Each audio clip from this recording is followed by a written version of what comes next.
충북교육청이 올해 첫 교육정책으로 수학 실력 향상 방안을 내놨습니다. 다채운 플랫폼에 우수한 수학학습 프로그램을 탑재해 수학 격차를 해소하겠다고 밝혔습니다. 한파와 폭설로 대목을 앞둔 화훼 농가들의 한숨이 깊어지고 있습니다. 졸업식과 입학식에 맞춰 출하하려면 하우스 온도를 더 올려야 하는데 난방비 급등으로 부담이 크기 때문입니다.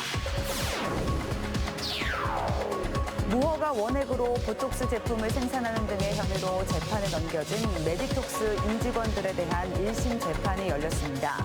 대표이사와 임직원 3명은 무죄, 공장장은 징역 3년을 받아 법정 구속됐습니다. 여러분 안녕하십니까. CJB 8시 뉴스 시작합니다. 학교에서 배우는 과목 중에서 가장 어려운 과목 하나를 말해보라면 수학을 꼽는 분들이 많으실 겁니다. 오죽하면 수학을 포기한다는 뜻의 수포자라는 말까지 나왔는데요. 충북교육청이 올해 첫 교육정책으로 수학 실력 향상 방안을 내놨습니다. 그 배경과 핵심 내용들을 조상우 기자가 전해드립니다. 수능 성적 분석 결과 충북 학생들의 수학 실력은 바닥을 딛고 반등한 모습입니다. 하지만 이제 겨우 꼴찌 탈출 수준입니다. 충북 수능 응시생들의 수학 평균 표준 점수 전국 순위는 2022학년도 13위에서 이듬해 16위까지 추락했다가 2024학년도엔 12위로 최하위권을 간신히 모면했습니다.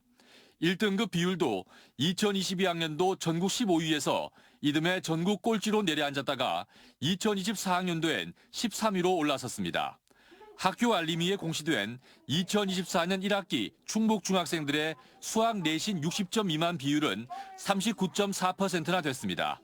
10명 중 4명이 60점 미만이란 얘기입니다.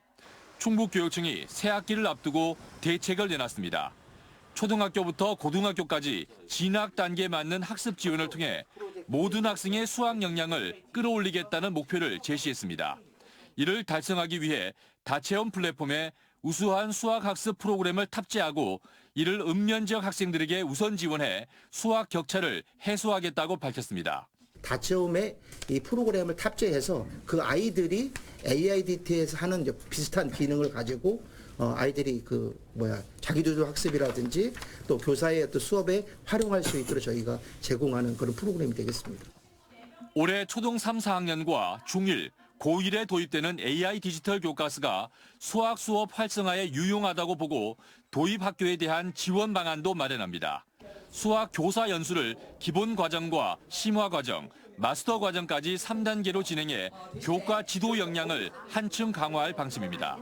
학력 향상을 위한 노력의 결과로 이번에 수능 성적이 반등하는 걸 확인한 충북교육청은 수학 강화 대책을 통해 수포자를 줄이고 미래 첨단 사회 진로 진학을 적극 지원한다는 계획입니다. CJB 조상우입니다. 내일 우리 민족의 전통 명절 정월 대보름입니다. 한 해의 풍요와 안녕을 기원하는 날인데요. 증평군에서는 주민들이 함께 어울리는 화합의 장이 펼쳐졌습니다. 이민아 기자입니다. 유출 던지자 환호성이 터져나옵니다. 덩실덩실 어깨춤이 절로 나고 유판 앞에선 웃음꽃이 피어납니다. 연을 날리는 아이들은 추위도 잊은 채 열심히 뜀박질합니다. 너무 재밌죠. 전통놀이긴 하지만 쉽게 접할 수 없었던 건데 또 이런 행사에 와가지고 같이 참여해보다 보니까 너무 신나고 즐거웠어요. 윷놀이 대회부터 제기차기, 투호 던지기까지 정월대보름을 맞아 지역 주민 500여 명이 한자리에 모여 전통놀이를 즐겼습니다. 새해 첫 보름달이 뜨는 정월대보름. 가족 모두의 가장 큰 소망은 건강과 행복입니다.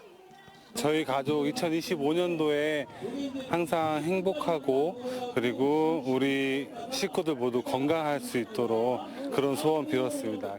정월대보름이 저희 세시풍습 중에서는 가장 큰 행사였었습니다. 이게 이제 서서히 사라져가는 전통으로 가고 있는데 아마 우리 국민들의 무사 안녕을 기원하는 그러한 세시풍습을 되살리는 그런 의미에서 오늘 밤에는 정월대보름 행사 하이라이트 달집 태우기도 진행됐습니다.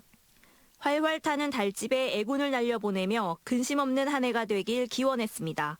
CJB 이민아입니다. 이례적인 한파와 연이은 폭설로 대목을 앞둔 화훼 농가들이 한숨을 짓고 있습니다. 당장 졸업식과 입학식 특수가 기대되지만 난방비가 급등하면서 농가 부담이 너무 크다 보니 출하를 서두르는 것이 오히려 손해기 때문입니다. 최현석 기자가 취재했습니다. 진천군 이월면의 한 장미 하우스입니다. 5,900제곱미터에 이르는 하우스가 푸른 잎과 몽우리만 무성한 장미로 가득합니다.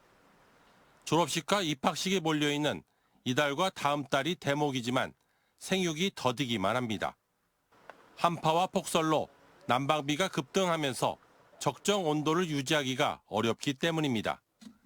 이 하우스의 경우 최근 한 달치 난방용 전기요금과 기름값이 1,500만 원에 이릅니다.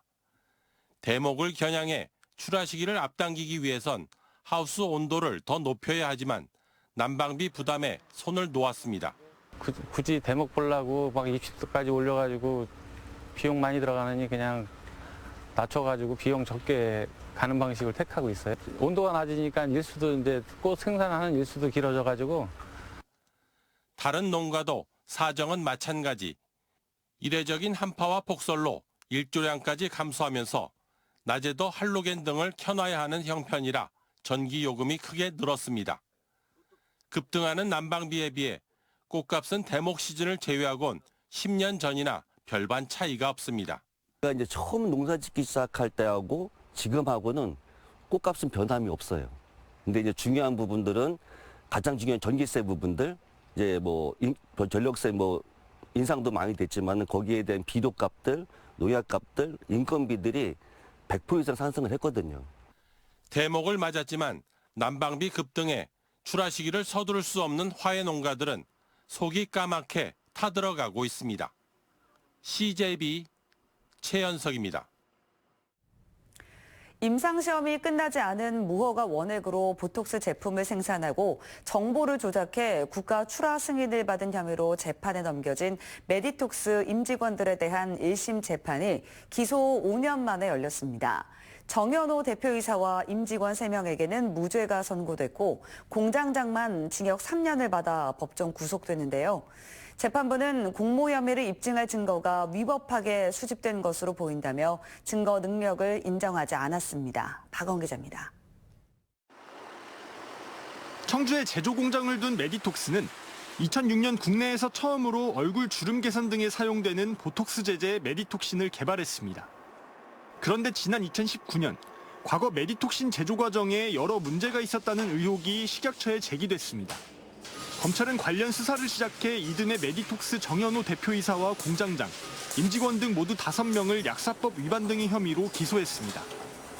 메디톡스사가 지난 2012년부터 2015년까지 무허가 원액을 사용해 메디톡신을 생산하고 원액 정보를 조작해 모두 83회에 걸쳐 국가 출하 승인을 받았다는 겁니다. 5년간 20여 번의 공판이 진행된 뒤 1심 재판이 열렸는데 엇갈린 판단이 나왔습니다. 청주지방법원은 대표이사와 임직원 3명에게 무죄를 선고하고 공장장만 징역 3년을 선고한 뒤 법정 구속했습니다. 재판부는 대표이사가 범행을 공모했다는 검찰의 제출 자료는 위법 수집돼 증거 능력이 없다며 이를 제외하고 보면 범행 공모 사실이 증명됐다고 보기 어렵다고 설명했습니다. 또 의약품 판매 자격이 없는 수출업자에게 제품을 판매했다는 약사법 위반 혐의는 관련 규정이 별도로 없어 죄가 인정되지 않는다고 판단했습니다. 반면 공장장에 대해선 장기간 원액을 조작해 제품을 대량 유통했고 역가 조작 행위는 불특정 다수에게 위해를 줄 수 있었던 행동이었다며 유죄로 판결했습니다. 법인 또한 조작된 결과로 국가 출하 승인을 받았다며 벌금 3천만 원을 선고했습니다.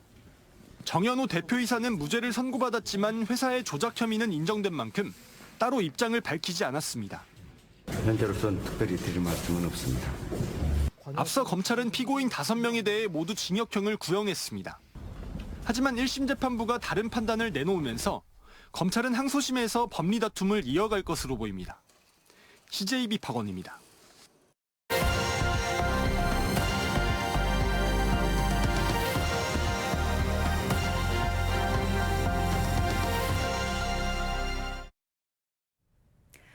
경남에서도 섬 지역은 급격한 인구 감소로 소멸위기 1순위입니다. 그런데 거제의 이수도는 오히려 섬 가운데 유일하게 인구가 늘고 있어 그 비결에 관심이 쏠리고 있습니다. KNN 박명선 기자가 보도합니다. 도시 전체가 관광지로 1년 내내 발길이 끊이지 않는 경남 거제시. 하지만 정작 섬마을들은 고령화로 주민들은 줄고 그 여파로 관광객까지 줄면서 고민이 큽니다. 칠천도는 이미 10년 동안 인구가 200여 명 넘게 줄었고 가조도 역시 사정은 마찬가지입니다. 80 후반, 90 가까이 되는 분들인데 또 돌아가신다 아닙니까? 몇 년에 돌아가시고 나면 또 집을 팔아버리고 하면 애지 사람이 들어오고 그럼 또 애지 사람은 여기 살러 오는 것도 아니고. 이런 가운데 최근 섬마을인데도 불구하고 인구가 늘어난 곳이 눈길을 끌고 있습니다. 거제항에서 배로 10분 거리인 이수도. 10년 전 민박집 이용객에게 특산물로 하루 3끼의 식사를 제공하기 시작하면서 입소문을 타기 시작했습니다. 1박 3식을 하다 보니까 입소문이 나가지고 손님들이 처음에는 어려운데 차차로 늘어난 거죠. 조금씩 늘기 시작한 관광객들은 이제 주말이면 1,000명 이상 찾아옵니다. 관광객들이 늘면서 빈집은 줄었고 하루 3끼에 동참하는 민박집도 16곳으로 크게 늘었습니다. 여기서 서울 손님들이 주로 이번에 내가 조사를 해본 결과 한 20% 정도 되거든요. 서울, 인천, 대전 이런 쪽의 사람들이 그 사람들의 반응이 굉장히 좋아요. 하루 3끼로 끌어들인 발길은 남해안 풍경으로 사로잡았습니다. 오랜 노력으로 꾸민 둘레길을 걷고 집집마다 그려진 벽화도 볼거리입니다. 준비물 없이 일단 식사 제공되고 숙식, 민박 겸 편안한 시골스러운 정치도 있고. 먼저 오자마자 이렇게 섬을 한 바퀴 돌 수 있어서 좋고 와서 편안하게 즐길 수 있는 그런 장점이 있습니다. 이제 이수도는 한 해 관광객만 13만 명에 이르는 명품 관광지가 됐고 줄어들던 인구는 100명을 넘어섰습니다. 명품 공원 조성 등으로 관광객은 앞으로 더 늘어날 것으로 보입니다. 그 이수에 대해서 경관 조명하고 포토존, 그다음에 조경 식재, 마을 안길 정비 등의 사업을 추진해서 좀 더 관광객이 많이 찾을 수 있는 섬 개발을 하기 위해서 지금 노력하고 있습니다. 심각한 인구 소멸 위기 속 주민들의 자발적인 노력으로 거듭난 이수도는 남해안 섬 지역 재생의 새로운 모델로 주목받고 있습니다. KNN 박명선입니다.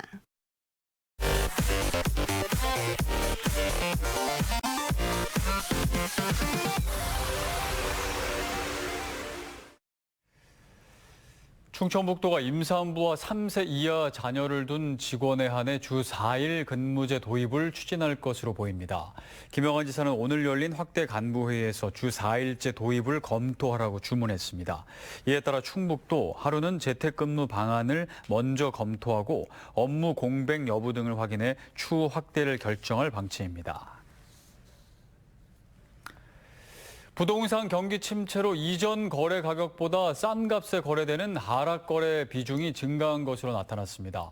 부동산 정보업체인 직방이 국토교통부 아파트 실거래가를 분석한 결과 올 1월 전국 아파트 거래 중 44.9%는 종전 거래가보다 낮은 가격에 거래된 하락 거래로 조사됐습니다. 지역별로는 대전이 49.2%로 하락 거래 비중이 가장 높았고 다음은 제주 49%, 부산 41.7%, 충북과 대구가 각각 46.3%, 충남 46.3% 등의 순입니다. 윤석열 대통령 변호인단 소속이자 40년 직인 석동현 변호사가 음성 꽃동네 오홍진 신부에게 사과했습니다. 석 변호사는 지난 7일 오 신부가 직접 작성한 기도 문안과 서명이 담긴 가톨릭 성경을 윤 대통령에게 전해달라는 부탁을 받고 당일 구치소에 가서 전달한 뒤 SNS와 기자들 단톡방에 글을 올리는 과정에서 실수를 범했다고 밝혔습니다. 실제 기도 문안에는 대통령 석방이나 탄핵 기각, 직무 복귀를 기도한다는 취지가 없었다며 본인의 주관적인 생각이었음을 자인했습니다. 또한 이 글로 인해 오 신부에 대한 각종 비난과 후원 중단 등 예기치 못한 불편이 발생하고 있는 점에 대해 깊이 죄송하다고 밝혔습니다. 지난 7일 충주 지역에서 발생한 규모 3.1 지진으로 인한 피해가 최종 5건으로 집계됐습니다. 충청북도에 따르면 타일 파손 3건과 돌담 붕괴, 벽면 균열 등 최종 5건의 피해가 접수됐습니다. 이에 따라 지진 위기 경보는 경계에서 주의로 하향 조정됐고 정부 중앙안전재난대책본부 비상근무도 전면 해제됐습니다. 김영환 도지사와 이민성 충북사회복지공동모금회장이 음성군 다자녀 위기가정을 방문해 저출생 인구위기 극복성금 2천만 원을 전달했습니다. 해당 가정은 A씨 부부와 6명의 자녀로 구성된 다자녀 가구로 지난해 5월 화재로 주택이 전소되는 등 생태계의 어려움을 겪어왔습니다. 저출생 인구위기 극복성금은 지난해 6월부터 모금되고 있으며 현재까지 3억 6천만 원의 성금이 모였습니다. 청주시는 고령보호 등 치매 고위험군과 경증 치매 환자를 대상으로 인공지능 AI 케어콜 전화돌봄 서비스를 도입합니다. 이에 따라 돌봄이 필요한 어르신에게 인공지능 AI가 주 1회 전화를 걸어 안부를 확인하고 말벗 역할을 하게 됩니다. 청주시는 우선 흥덕구에 거주하는 어르신 80명을 대상으로 이번 서비스를 시작합니다. 충청북도 교육청에 2025학년도 공립중등교사 임용시험 최종 합격자 216명을 발표했습니다. 당초 선발 예정 인원은 234명이었지만 장애인 몫으로 배정된 20명 가운데 18명을 선발하지 못해 최종 합격자는 18명 줄었습니다. 충북교육청은 장애인 응시생이 적은 데다 1차 시험 관문을 통과하지 못하는 경우도 있어 2명만 합격했다고 밝혔습니다. 최종 합격자 성비는 남자 40.3%, 여자 59.7%로 지난해와 비슷한 수준을 보였습니다. 희망얼굴 캐리커처로 유명한 지선호 충북교육문화원 원장의 퇴임 기념 전시회가 열흘 일정으로 오늘 문화원에서 개막했습니다. 이번 전시는 지선호 원장이 지난 10년 동안 사랑과 응원의 마음을 담아 그려온 희망얼굴 캐리커처 3,200점 가운데 300점을 엄선한 특별한 자리입니다. 캐리커처로 지역사회에 긍정의 힘을 전파해온 지선호 원장은 38년간의 교직 생활을 마치고 이달 말 정년 퇴임합니다. 충북대 의과대학이 개교 이래 처음으로 학위 수여식을 취소했습니다. 충북대 의대는 의대생 집단 휴학으로 졸업생이 배출되지 않아 오는 20일 예정된 학위 수여식을 개최하지 않는다고 밝혔습니다. 한편 충북대학교는 3월로 개강을 연기한 가운데 올해 1학기 복귀 의사를 밝힌 의대생은 80여 명인 것으로 알려졌습니다. 충주시가 역대 최대 규모인 4,262억 원을 투입해 대규모 하수도 정비 사업을 추진합니다. 이번 사업은 공공하수도 확대 사업, 노후관로 정비 사업, 도심 침수 예방 빗물하수관 공사 등 3개 분야로 도시 전역의 하수 기반 시설을 대폭 개선할 방침입니다. 특히 여름철 집중호우로 인한 도심 침수를 예방하기 위해 시간당 강우량 80mm를 감당할 수 있는 빗물하수관 29km를 설치하고 빗물 펌프장 2곳도 신설할 예정입니다.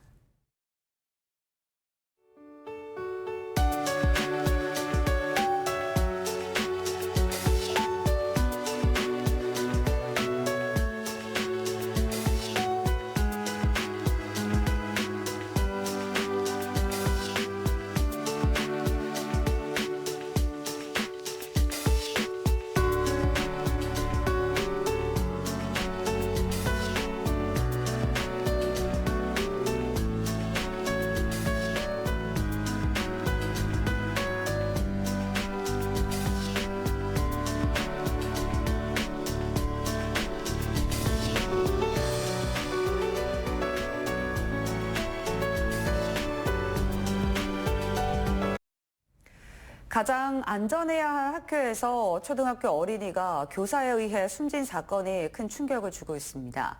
무엇보다 이번 사건은 막을 수 있었다는 점에서 더욱 안타까움을 더하고 있습니다. 무엇이 문제였는지, 어디서부터 잘못됐는지 면밀히 복기해야 합니다. 다시는 이런 비극이 되풀이되지 않도록 실효성 있는 대책들이 나와야겠습니다. 이상으로 CJB 8시 뉴스를 마칩니다. 시청해주신 여러분 고맙습니다.